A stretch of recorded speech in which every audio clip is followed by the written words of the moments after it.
Shalom. Apa kabar pejuang Kristus? Apa kabar pejuang Kristus? Puji Tuhan. Pertanyaan pertama. Saya senang tanya dulu ya. Masih ingat khotbah minggu yang lalu yang disampaikan oleh Bapak Supratik? Masih ingat khotbah yang disampaikan Bapak Supratik minggu yang lalu? Temanya apa? Gundul. Yang paling ingat mungkin gundulnya ya. Saya tanya ini ada maksudnya, saya sedikit bersaksi. Sebetulnya renungan ini sudah saya siapkan, sudah saya buat maksud saya 3-4 bulan yang lalu. Dan waktu saya lihat di jadwal, saya nggak lihat secara teliti, saya pikir minggu ketiga, berarti minggu yang lalu. Ibu Erni ngingetin saya, lupa, oh ini tuh minggu yang keempat. Oh iya nggak apa-apa.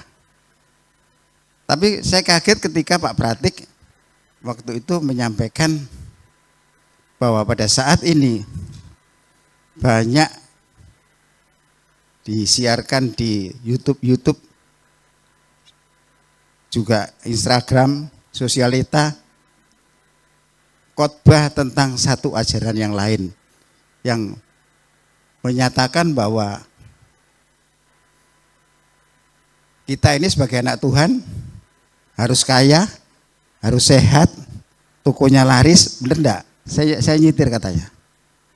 Dengan model khotbah seperti ini, pada dasarnya manusia itu serakah, benar? Oh sorry, apa katanya? Serakah, betul ya? Nah, itu yang pertama, saya kaget. Saya biasanya kadang minta peneguhan pada Tuhan, tapi saya kali ini enggak minta. Tapi itu muncul. Yang lebih kaget lagi, hari Jumat yang lalu, Bapak Untung Haryono, ada di sini Bapak Untung Haryono? Hadir? Tidak hadir. Ngirimkan video ke WA pribadi ya, bukan ke Wamos. Saudara lihat aja, sebentar akan ditayangkan, silahkan pilih video yang dikirimkan oleh Bapak Untung Haryono. Saya tidak latah ya, cuma ini karena memang benar-benar saya kaget. Jadi apa maunya Tuhan, silakan suaranya. Shalom, ini satu peringatan yang saya berharap teman-teman semua anak Tuhan itu bisa dengarkan dan bisa lakukan. Saya mulai dengan sebuah cerita ya. Di tahun ini saya diminta untuk ikut sebuah pelayanan dari seorang yang sebelumnya saya nggak pernah kenal. Jadi dalam pelayanan ini katanya memberkati hamba-hamba Tuhan, pendeta-pendeta. Dan ternyata ini sebuah acara yang cukup besar. Saya lihat mengundang banyak sekali pendeta di sebuah kota. Dan saya sebenarnya sudah mencium bau-bau yang agak aneh dan mencurigakan dalam acara ini, dalam ibadah ini. Dan Tuhan itu merekakan segala sesuatu luar biasa. Dan ketika saya sampai di kota, kebetulan ini di kota yang berbeda dengan kota di mana saya tinggal, dan ternyata panitia penyelenggaranya adalah teman saya, teman sewaktu saya masih ada di kampus, dan kami sharing satu sama lain dan ternyata kami mencurigai hal yang sama. Sayangnya pendeta-pendeta yang diundang dalam acara ini, mereka kok sepertinya merasa acara ini dari Tuhan gitu. Padahal kalau diamati benar-benar beberapa pengajarannya itu sudah mengarah ke sesuatu yang tidak sesuai dengan apa yang Tuhan mau, dan cenderung diadakannya acara ini hanya sebagai agenda manusia belaka gitu. Tapi mereka mengaku ini adalah agenda daripada Tuhan dan lain sebagainya.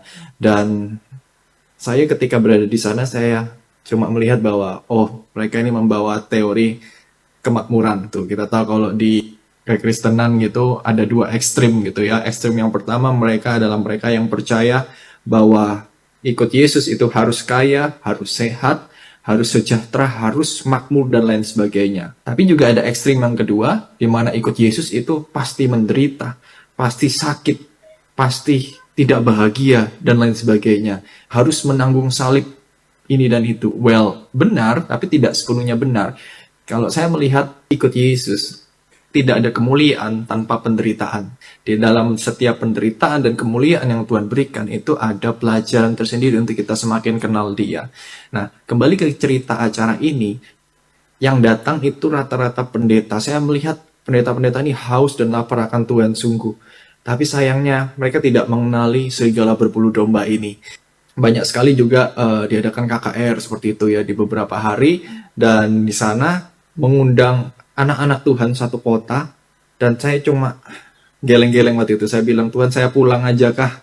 Saya merasa kayak saya harusnya nggak di sini, nggak melayani di sini, karena saya melihat ini bukan melayani Tuhan tapi melayani agenda manusia biasa gitu.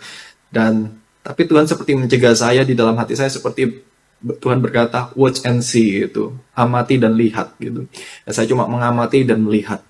Setiap kali selesai satu acara, saya selalu berdoa, Tuhan, gimana ini? Kalau gembala-gembala aja dengan sangat mudah disesatkan, bagaimana domba-dombanya? Tolong anak-anakmu. Saya melihat bahwa anak-anakmu di kota ini sangat haus dan lapar akan Engkau. Tapi mereka tidak bisa mengenali siapa guru asli dan siapa guru yang palsu. Saya cuma bilang, Tuhan tolong anak-anakmu di kota ini. Tolong bener anak-anakmu di kota ini. Di akhir zaman ini teman-teman perlu diperhatikan. Akan ada 3 jenis kesesatan yang dilakukan oleh orang-orang. Yang pertama, juru selamat yang palsu. Dan kemudian yang kedua, ini akan menjadi nabi palsu. Dan yang ketiga adalah guru palsu.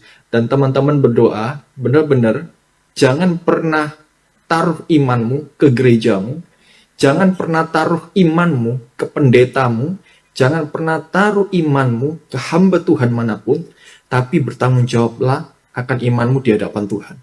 Jangan pernah berpikir, oh gereja ini kelihatannya baik, saya ibadah di sini, saya pasti masuk surga. Bukan gereja yang menjamin kamu masuk surga.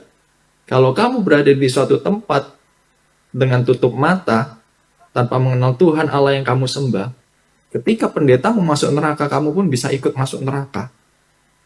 Jadi please, pertanggungjawabkan imanmu sendiri di hadapan Tuhan.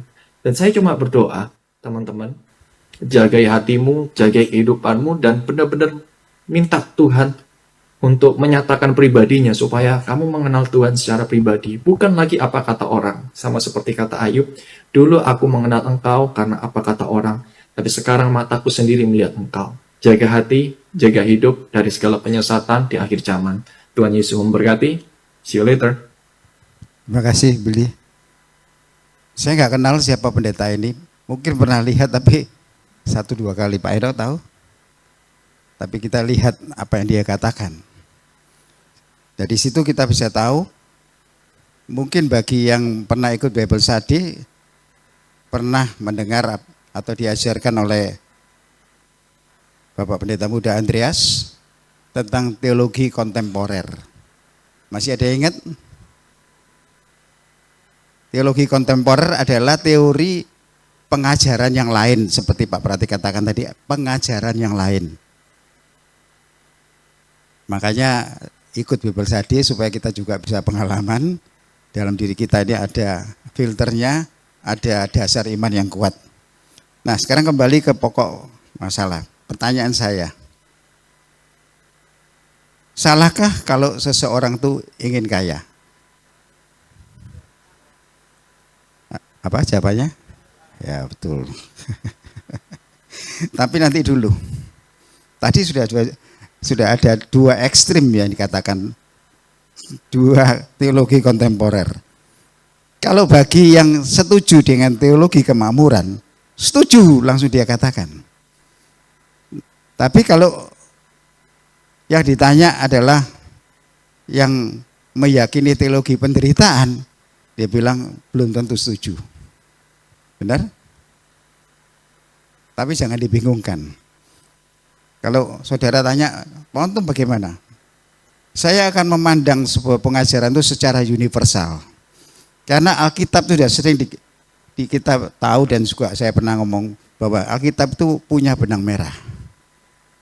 Jadi tidak bisa dipenggal satu. Kalau sudah mulai menggal, akhirnya muncullah teologi kontemporer. Ajaran-ajaran ekstrim demi untuk supaya yang mengajar ini jadi terkenal. Kita sadar bahwa dalam diri kita memang ada dua kubu yang bertentangan. Masih ingat di Galatia menyebutkan, Galatia 5 ayat 17 kata khususnya, di dalam tubuh kita ini ada keinginan daging dan keinginan roh yang saling berlawan-lawanan. Jadi dalam diri kita ini sesungguhnya belum ada kesatuan kalau tidak kita yang menyatukan. Ada dua kubu yang berlawanan. Rasul Paulus, Rasul sekaliber Rasul Paulus pun kebingungan dengan hal ini. Coba kita buka di Roma 7 ayat 19. Roma 7 ayat 19 sampai 25 saya bacakan. Sebab bukan apa yang aku kehendaki, yaitu yang baik yang aku perbuat, melainkan apa yang tidak aku kehendaki, yaitu yang jahat yang aku perbuat. Jadi jika aku berbuat apa yang tidak aku kehendaki, maka bukan aku lagi yang memperbuatnya, tetapi dosa yang diam di dalam aku. Demikianlah aku dapati hukum ini, jika aku menghendaki berbuat apa yang baik, yang jahat itu ada padaku. Sebab di dalam batinku aku suka akan hukum Allah, tetapi di dalam anggota-anggota tubuhku aku melihat hukum lain yang berjuang melawan hukum akal budiku dan membuat aku menjadi tawanan hukum dosa yang ada di dalam anggota-anggota tubuhku. Aku manusia celaka, siapakah yang akan melepaskan aku dari tubuh maut ini? Tapi lihat ayat 26, syukur kepada Allah oleh Yesus Kristus Tuhan kita. Jadi dengan akal budiku aku melayani hukum Allah, tetapi dengan tubuh insanku aku melayani hukum dosa. Kita harus bisa memanage, memimpin diri kita sendiri, jangan sampai terhanyut dalam satu keinginan yang Tuhan tidak kehendaki. Yang jelas yang Tuhan kehendaki adalah keinginan roh, bukan keinginan daging. Akan tetapi setiap orang juga harus bekerja, bukan? Kalau bekerja kan juga yang dikejar juga kekayaan, bukan? Kenapa saya katakan kekayaan? Karena kita bekerja tidak cukup hanya untuk kita sendiri bisa makan, atau katakanlah pada saat ini keluarga kita bisa makan. Kan enggak, orang kan akan juga bekerja untuk nantinya bagaimana ketika dirinya sendiri sudah nggak bisa bekerja. Jadi membutuhkan tabungan yang itu juga harus dicari. Jadi tidak cukup dengan hidup ini pas-pasan. Jadi perlu juga untuk bagaimanapun tabungan di hari selanjutnya. Tapi bukan dengan sifat yang dikatakan tadi serakah. Kita harus belajar dari doa Bapa kami, berikanlah pada kami makanan kami yang secukupnya. Secukupnya itu juga sampai nanti, karena manusia ini tidak produktif terus. Tuhan akan jamin sampai kita dipanggil Tuhan. Tapi kita lihat banyak orang yang selalu punya keinginan lebih dan lebih. Sudah punya ini ingin lebih lagi, sudah dituruti ingin lebih lagi. Nah, inilah yang digarisbawahi. Keinginan lebih dan lebih itu adalah sebuah keserakaan atau ketamaan. Sehingga renungan saya pagi hari ini saya beri tema judul waspadalah terhadap ketamaan akan kekayaan. Waspadalah terhadap ketamaan akan kekayaan. Ingin kaya enggak apa-apa, tapi jangan sampai kita tamak. Orang yang tamak adalah orang yang lupa kalau sudah diberkati Tuhan sehingga lupa bersyukur. Pada dasarnya seperti itu. Lihat aja, orang tamak itu kadang-kadang kan enggak puas. Padahal Tuhan sudah berkati dengan bagian sudah disiapkan, tapi dia enggak puas. Ketika dia enggak puas, enggak mungkin dia bersyukur. Orang yang bersyukur itu puas dengan apa yang Tuhan berikan pada kita. Jadi kita harus, sekali lagi saya katakan, waspada akan hal ini. Karena pada dasarnya, Pak Pratik juga mengatakan, bukan saya, pada dasarnya setiap manusia, termasuk saya, itu apa? Serakah. Coba pelan-pelan nih ngomong. Serakah. Pada dasarnya seperti itu. Pada dasarnya orang itu egois. Dari sejak kecil, lihat anak kecil itu loh. Ya memang ada yang enggak, ya jarang. Anak kecil itu mesti egois. Kalau punya barang, padahal nantinya ketika dia tumbuh belum tentu jadi seorang yang pelit loh. Tapi pada dasarnya dia melindungi, merasa dengan yang sudah diberikan itu kurang dan kurang. Kita tahu bahwa di dalam diri kita ada kelemahan itu. Karena itu kita harus waspada. Nah, dalam hal ini ada dua aspek utama yang menjadi acuan bagi kita dalam meraih kekayaan. Ada dua aspek utama. Silakan tampilkan. Aspek yang pertama adalah bagaimana pemahaman kita terhadap kekayaan. Dan yang kedua adalah bagaimana sikap kita akan kekayaan. Ya, kita harus tahu pemahamannya dulu, baru kita nanti bisa menentukan sikap terhadap kekayaan. Kalau dua hal ini tidak tahu, terutama tidak bisa memahami tentang kekayaan, sikap kita jadi salah. Karena keterbatasan waktu, dua bagian besar ini akan saya bagi dua. Untuk saat ini saya akan membahas pemahaman tentang kekayaan. Bulan depan bagian saya akan bahas sikap kita terhadap kekayaan. Ya, jadi saya akan bahas untuk pemahaman tentang makna kekayaan. Ayatnya sebetulnya secara keseluruhan adalah di 1 Timotius 6 ayat 5 sampai 19. Dicatat aja 1 Timotius 6 ayat 5 sampai 19 yang akan saya bagi dua. Jadi pemahaman akan kekayaan itu ada di ayat 5 sampai dengan ayat 10 dan sikap kita terhadap kekayaan itu nantinya di ayat 11 sampai dengan 19. Sekarang kita bahas pemahaman tentang makna kekayaan. Kita buka tadi 1 Timotius 6. Kita akan baca ayat 5 sampai dengan ayat yang ke-10. Kita baca secara bergantian. Silakan bangkit berdiri. 1 Timotius pasal 6 ayat 5 sampai dengan ayat 10. Ayat 5 para pria, ayat 6 nanti adalah wanita, dan ayat 10 kita akan baca bersama-sama. Kita mulai 3, 2, 1 ayat 6. Memang 5. Sorry. Sorry. 3, 2, 1. Percekcokan antara orang-orang yang tidak lagi berpikiran sehat dan yang kehilangan kebenaran, yang mengira ibadah itu adalah suatu sumber keuntungan. 6.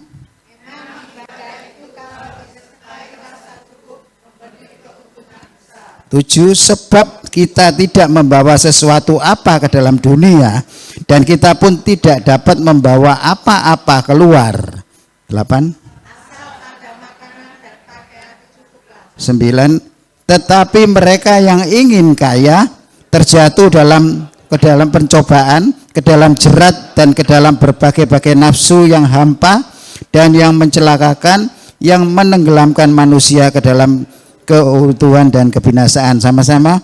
Karena akar segala kejahatan ialah cinta uang, sebab oleh memburu uanglah beberapa orang telah menyimpang dari iman dan menyiksa dirinya dengan berbagai-bagai duka. Amin. Silakan duduk dalam hadirat Tuhan. Terima kasih. Kalau kita melihat pada ayat-ayat sebelumnya ya. Kalau kita melihat pada ayat-ayat sebelumnya, sebelum ayat 5, dan saya bacakan coba mulai ayat 3, dikatakan jika seorang mengajarkan ajaran lain yang tidak menurut perkataan sehat, seperti katakan pendeta tadi, seperti katakan Bapak Supratik, jika seorang mengajarkan ajaran lain dan tidak menurut perkataan sehat, yakni perkataan Tuhan kita Yesus Kristus, dan tidak menurut ajarannya sesuai dengan ibadah kita, ia adalah seorang yang berlagak tahu, padahal tidak tahu apa-apa. Penyakitnya ialah mencari-cari soal dan bersilat kata yang menyebabkan dengki, cedera, fitnah, curiga, alias perpecahan nantinya. Hati-hati terhadap orang yang pandai bersilat kata. Bukan pandai nyampaikan firman ya, pandai bersilat kata. Yang bahaya itu kalau dasarnya sudah pandai bersilat kata, terus nyampaikan firman Tuhan, sementara dasar pengetahuannya kurang. Ini sangat berbahaya. Itulah nanti yang akan mengakibatkan perpecahan. Jadi kita harus tahu, Paulus itu menasihatkan pada Timotius muridnya untuk waspada terhadap orang-orang yang seperti itu. Yang pandai bersilat kata, kemudian memunculkan ajaran lain.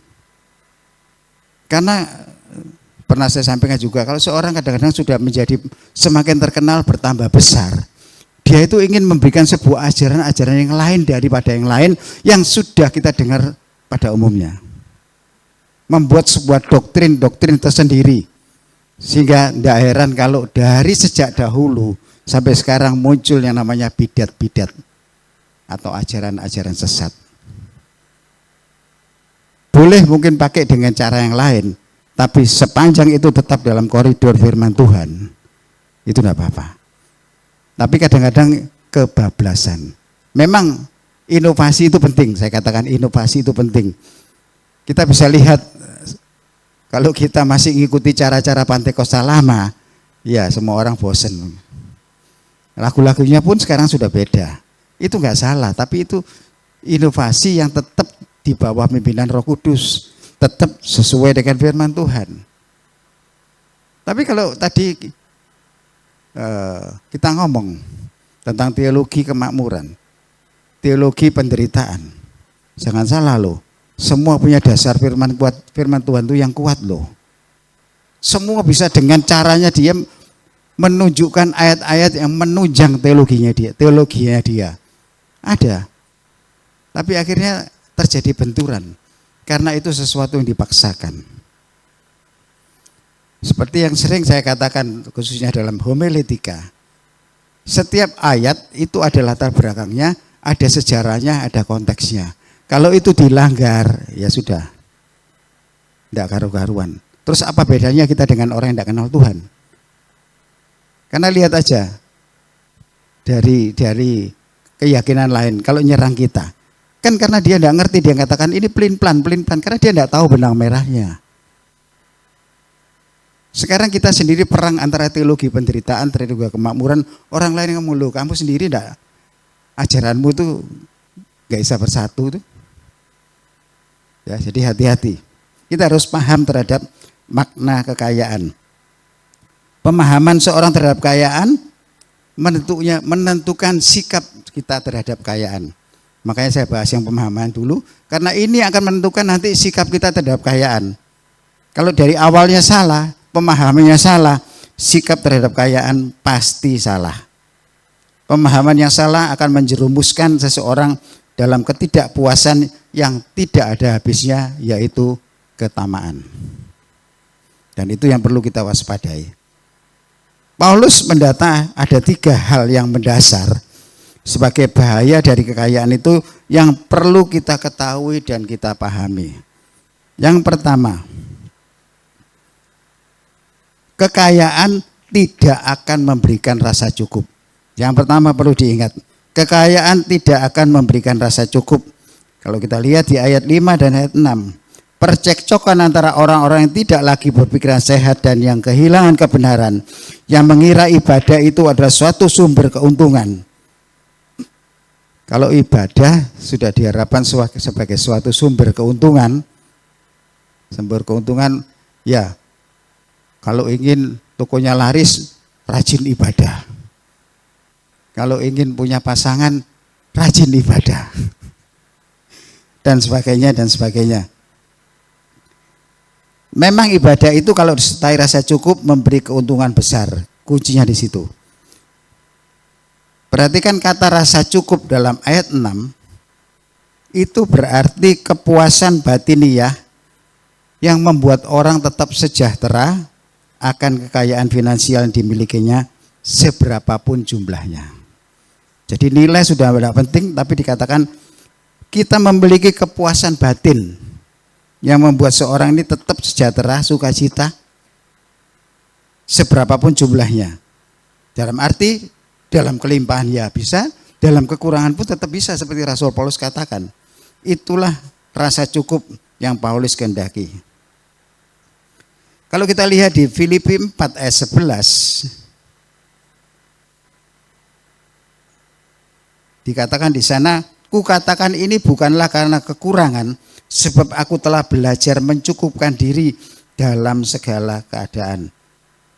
Dua kata ini sebetulnya sama, yang menegaskan tentang rasa cukup. Paulus juga menggunakan kata Yunani yang hampir sama untuk menyatakan keberadaan dirinya yang sanggup mencukupkan diri. Yesus juga mengajarkan kita tentang konsep rasa syukur dalam doanya yang terkenal, yaitu doa Bapa kami. Semua sudah tahu, berikanlah pada hari ini makanan kami yang secukupnya. Itu adalah rasa cukup yang diajarkan oleh Tuhan.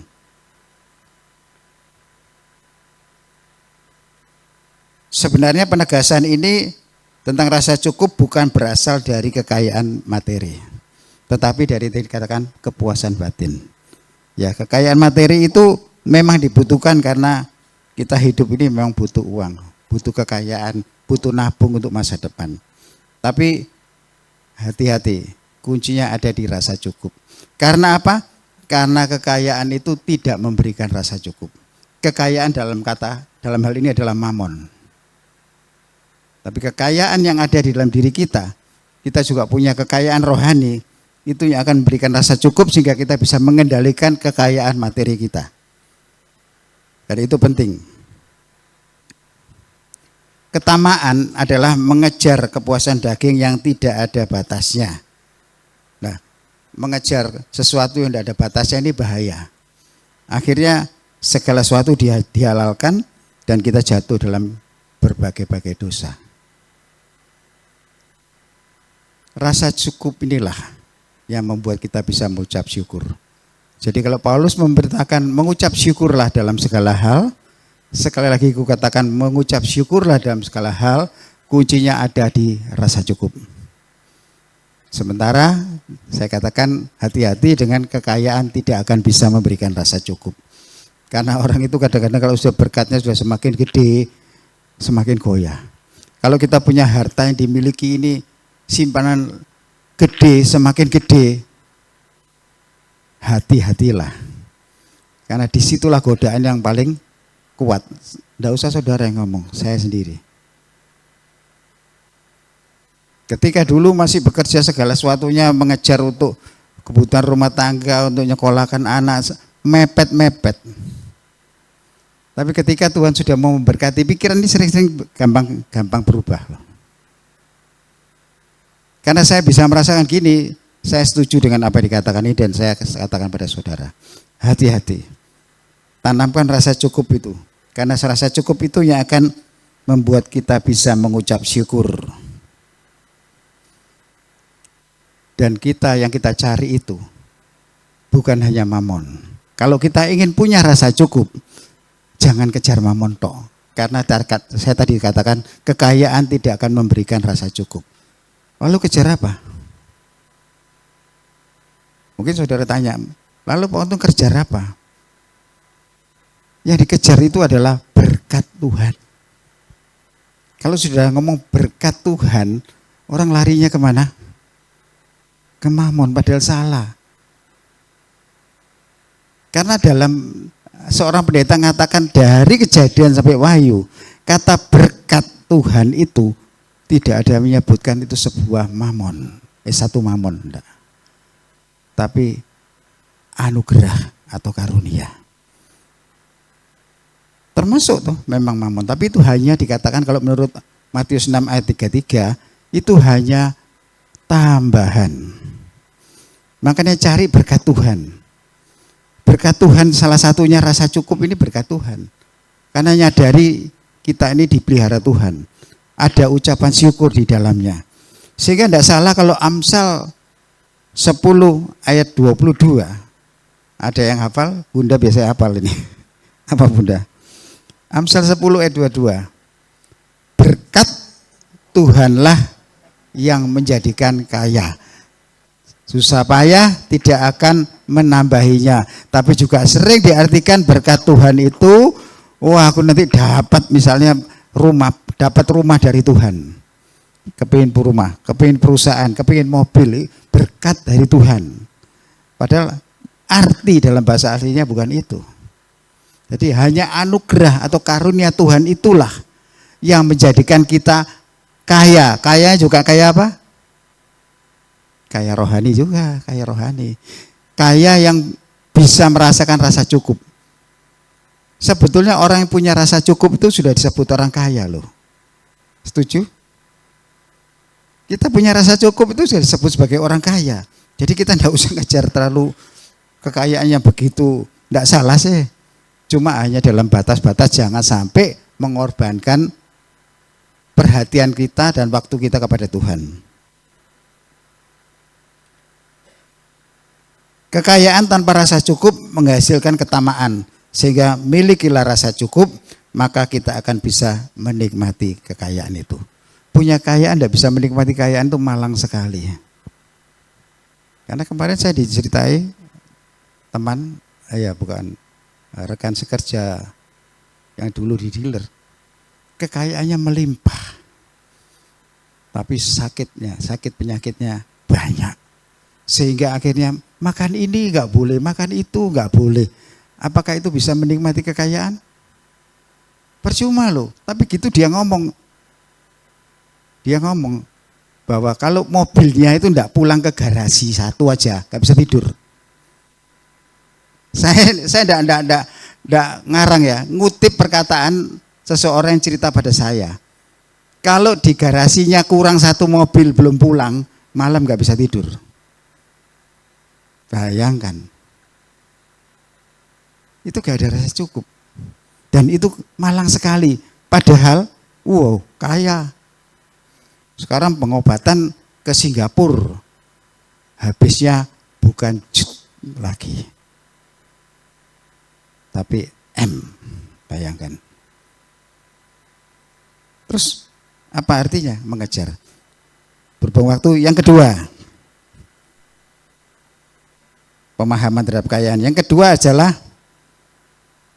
perhatikan, kekayaan itu tidak kekal. Kekayaan itu tidak kekal. 1 Timotius 6 tadi ayat 7 dan 8. Sebab kita tidak membawa sesuatu apa ke dalam dunia, dan kita pun tidak dapat membawa apa-apa keluar. Asal ada makanan dan pakaian, cukuplah. Tapi jangan diekstrimkan ya, cukup punya pakaian. Ini hanya sebuah kiasan. Asal cukup kebutuhanmu. Bukan hanya dikatakan nanti, wah ya itu tidak cocok, masuk. Hanya pokok makan, pakaian cukup, nggak butuh rumah, nggak butuh kendaraan. Bukan. Ini artinya punya rasa cukup. Tapi kita di ayat 7 tadi mengatakan kita tidak membawa sesuatu apa ke dalam dunia, dan kita pun tidak dapat membawa apa-apa keluar. Ini kunci benar-benar yang perlu disadari. Terlebih-lebih yang sudah lanjut usia. Jangan terus mengejar kekayaan. Enggak tahu saudara ya, saya tuh mikir, sesungguhnya kok bisa ya orang sampai kadang-kadang enggak ada rasa puas. Apa enggak pernah ngitung kira-kira sehari itu butuh berapa wes? Buat plafon yang tinggi lah. Kemudian mampu hidup sampai berapa lama? Kemudian punya simpanan berapa? Kalau dirasa cukup kan sudah. Tapi tidak, kadang-kadang masih hidup berhemat, bahkan pelit. Saya enggak mikir, loh nanti kalau pulang dibawa tak semua itu. Maaf ya, ini satu fakta. Kalau kita sudah lebih-lebih sudah semakin lanjut usia, ya sudah kita semakin dekat sama Tuhan. Karena kita akan tiba pada satu waktu di mana kita tinggalkan semua itu. Karena kekayaan itu tidak kekal. Jadi, tapi juga saya katakan, jangan pikir yang masih muda, wah aman. Zaman sekarang enggak ada yang aman. Mungkin dari dulu juga enggak ada yang aman. Seperti katakan Paulus, ingat hari-hari ini adalah hari yang jahat. Hari yang jahat seperti yang sering saya katakan adalah sebuah keadaan yang tidak terduga yang bisa menimpa kita setiap saat. Itu hari yang jahat. Karena perhatikanlah hidupmu dengan sesama. Jangan bebal tapi diarif. Karena hari-hari ini adalah hari yang jahat. Benar-benar kita harus sadari kekayaan itu hanya bisa kita miliki selama hayat di kandung, itu istilah dulu itu. Selama hayat di kandung badan, ya sampai di situlah kekayaan. Jadi kalau kita hitung, ya sudah ucap syukur sama Tuhan hari ini bisa makan enak, punya nafsu makan, itu mengucap syukur. Doa saya sekarang setiap kali saya awali dengan terima kasih Tuhan saya punya nafsu makan yang baik untuk menikmati makanan ini. Karena apa? Saya sering lihat istri saya. Ketika ya mungkin semua sudah banyak yang tahu juga. Itu rasa mual itu buat orang tidak bisa makan. Padahal dia harus makan. Maksa. Itu tidak enak. Kalau punya nafsu makan itu ngucap syukur. Terus jangan dituruti. Sekarang itu media sosial itu mau cari makanan apa aja ada. Tapi yang sehat tidak ada yang berani jamin. Cari buah itu loh, cari buah. Kadang-kadang juga cari buah untuk saya. Itu saya masih kadang-kadang tega no tanya, karbitan atau enggak. Tapi yang sering dibohongi. Enggak Pak. Sehingga ketika dapat langganan satu, kadang-kadang agak mahal sedikit ya dibeli aja kalau dia memang benar-benar bilang, oh ini karbitan. Oh ini saya baru dapat. Karena karbit itu memicu banyak penyakit, salah satunya juga kanker. Jadi kadang-kadang bingung. Tadi baru baca keterangan dokter kita, ini sedikit-sedikit imbang ya. Indomie, siapa bilang bahaya? Ya dia jelaskannya dalam satu sisi sempit. Kalau ditanya Indomie itu berbahaya, di mana berbahayanya? Dikatakan seperti itu.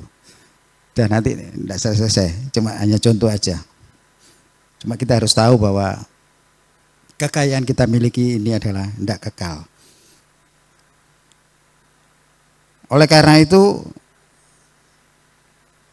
sadari bahwa hidup ini harus kita syukuri dan kita nikmati. Seberapapun kemampuan kita, harus kita syukuri dan kita nikmati. Yang ketiga, yang terakhir, pemahaman tentang kekayaan adalah kekayaan itu rentan terhadap dosa. 1 Timotius 6 ayat 9 dan 10. Tetapi mereka yang ingin kaya terjatuh ke dalam pencobaan, ke dalam jerat dan ke dalam berbagai-bagai nafsu yang hampa dan yang mencelakakan, yang menenggelamkan manusia ke dalam keruntuhan dan kebinasaan. Karena akar segala kejahatan ialah cinta uang. Sebab oleh memburu uanglah beberapa orang telah menyimpang dari iman dan menyiksa dirinya dengan berbagai-bagai duka. Cari uang, banting tulang itu apa ya? Sikil digendas-das kayak sikil. Untuk gelondong ya Bu Marta. Kekayaan rentan terhadap dosa seperti tadi dikatakan.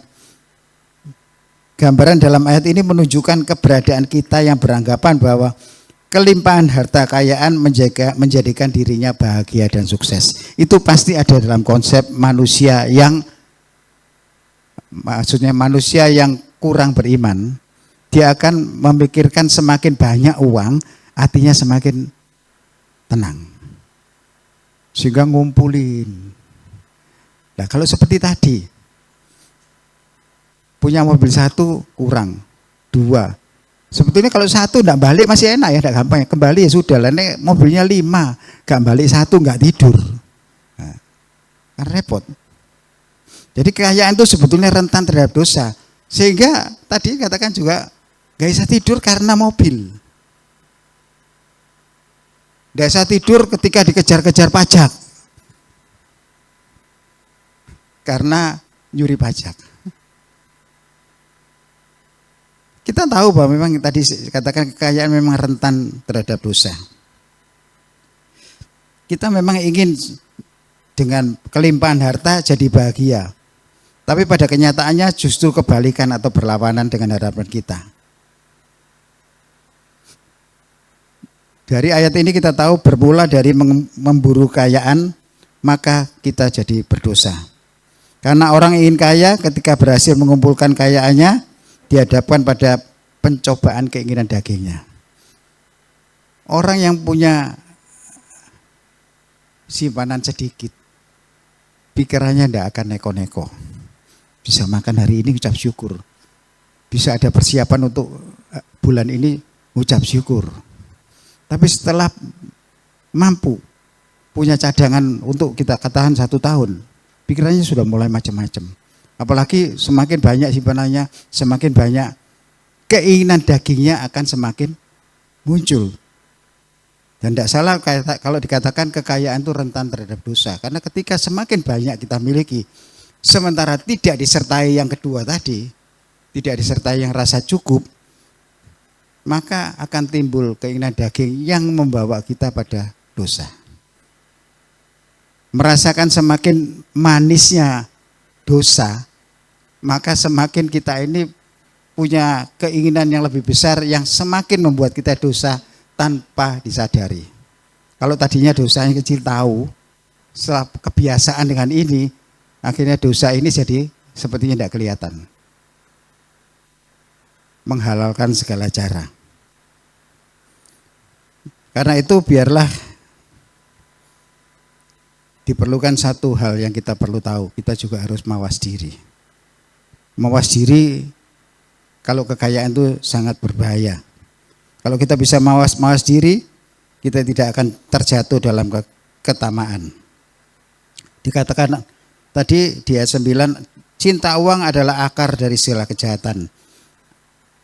Artinya membuat dirinya menyimpang dari iman dan menyiksa diri dengan berbagai duka cita. Itu karena keinginannya ini kita jadi tersiksa. Punya satu rumah di tempat itu sudah bagus. Kemudian iya ya, kalau rekreasi itu ke daerah-daerah gunung sana itu punya villa enak ya. Mulai banting tulang ngejar ingin punya villa. Sampai ngirit-ngirit. Ya berbagai duka cita bukan? Hanya untuk memenuhi keinginan seperti itu. Bukan punya uang lebih dulu baru ingin seperti itu, tapi punya keinginan lebih dulu daripada dana yang ada. Ini yang paling bahaya.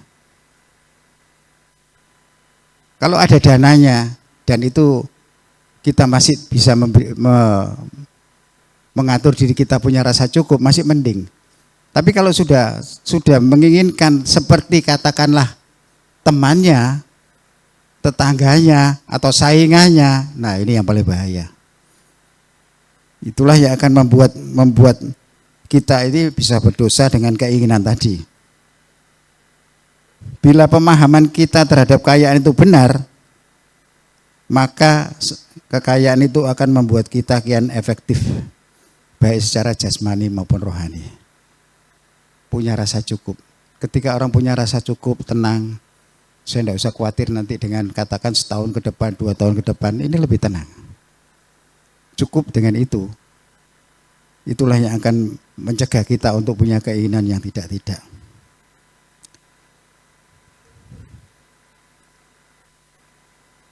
Perlu kita ingat juga, ketika kita diberi kekayaan, kita diberi harta oleh Tuhan, Tuhan pun juga punya maksud loh. Jadi bukan sekedar mencukupi, Tuhan itu punya maksud. Coba kita lihat di Amsal 3, ayat 9 sampai ayat 10. Muliakanlah Tuhan dengan hartamu. Perhatikan, muliakanlah Tuhan dengan hartamu dan dengan hasil pertama dari segala penghasilanmu. Maka lumbung-lumbungmu akan diisi penuh sampai berlimpah-limpah dan bejana pemerahanmu akan meluap dengan air buah anggurnya. Orang sudah punya kekayaan yang diingat cuma dirinya sendiri. Tidak punya konsep untuk bagaimana bisa memuliakan Tuhan. Banyak caranya memuliakan Tuhan. Menyumbang panti asuhan, menyediakan dana untuk kebangunan rohani, dan banyak hal. Itu namanya muliakan Tuhan dengan harta atau kekayaan kita. Kalau bisa seperti itu, Amsal mengatakan lumbung-lumbungmu akan diisi penuh. Tapi ini jangan digaya konsep pesugihan loh ya, bukan loh.